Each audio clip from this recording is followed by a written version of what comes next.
जय श्री राधे। रामधारी गुप्ता, खंड 1, प्रतिलेखन संख्या 49, गति 120 शब्द प्रति मिनट। प्रारंभ करें।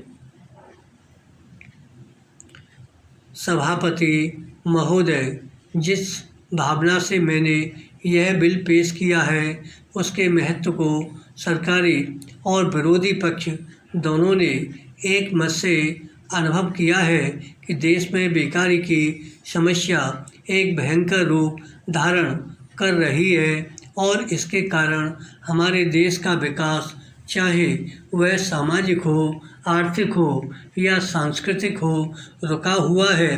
पिछले 55 वर्षों से इसी परिस्थिति का निर्माण होते हुए हम देख रहे हैं। विराम पैरा।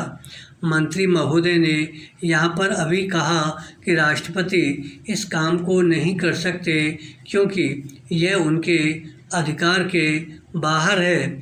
आप जब भी यह देखते हैं कि किसी राज्य में वहाँ की व्यवस्था, वहाँ का विकास ठीक नहीं हो रहा है, तो उस राज्य में राष्ट्रपति का शासन लागू कर देते हैं। जब किसी राज्य में अराजकता फैल रही हो, विकास का काम समाप्त हो गया हो और वहाँ के नेता जिम्मेदारी से काम न करते हों, तो वहाँ पर राज्यपाल का शासन लागू कर दिया जाता है। ऐसे अनेक उदाहरण हमारे देश में मौजूद हैं। इसी प्रकार हमारे राष्ट्रपति सबसे ऊंचे अधिकारी हैं और अगर देश में इस तरह की स्थिति काफ़ी समय तक चलती रही तो राष्ट्रपति को आपातकालीन स्थिति में इस देश की सुरक्षा के लिए, इस देश की प्रगति के लिए सारी जिम्मेदारी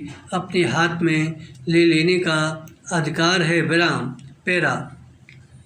हमारे भाइयों ने बहुत से उदाहरण दिए हैं कि राज्यों में संयुक्त सरकारें नहीं चलीं, लेकिन उसके पीछे राजनीतिक मामले थे।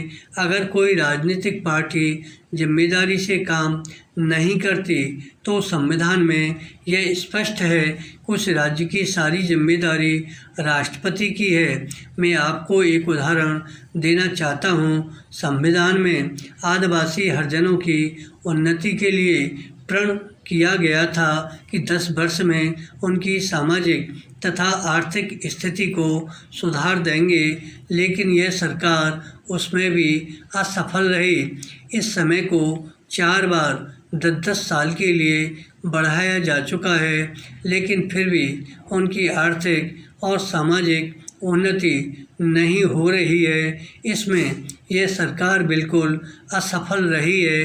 पिछले सत्र में इस विषय पर सरकार के विरुद्ध अविश्वास का प्रस्ताव भी आया था। इसलिए मेरा कहना है कि भारत में इस समय जो बेकारी की समस्या है वह इस ढंग की समस्या है जिसके रहते सारे देश को उन्नत बनाने की व्यवस्था हम सोच रहे हैं। धन्यवाद।